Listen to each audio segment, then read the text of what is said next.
Kuna kipindi niliona uko karibu sana na Koi Mzungu. Wote tunafahamu mchango wake kwenye sanaa ya sekta ya ucheshi. Ilikuwa na maana gani kwako?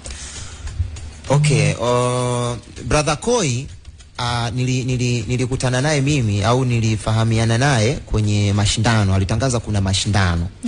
Na mimi ni katika watu ambao waliingia kwenye hayo mashindano. Tulikuwa watu 200. Tukaingia kwenye mashindano na tukabakia watu 11. Ndio tuliingia kwenye finali.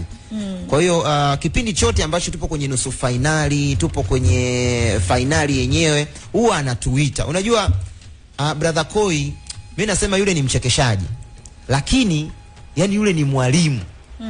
Yani kitendo cha kukaa naye ina maana unajifunza vitu vingi sana. Anawaita, anazungumza na nyinyi, anawaelekeza mnavyoambiwa mkatengeneze content, kwamba bwana sasa mnabidi mkatengeneze content ya mchujo. Anawaelekezeni kwanza jinsi ya kutengeneza content. Kwa hiyo mimi nilikutana na brother Koi kwenye mashindano, lakini kwa muda mfupi sana nilijifundisha vitu vingi sana, na nilimjua kwamba huyu jamaa ni mtu mwingine sana. Yani ukikaa naye lazima utasoma, lazima utajifundisha. Ulijifunza nini kwake ambacho unaona ni msaada mkubwa kwenye sanaa? Nilijifundisha vitu vingi sana.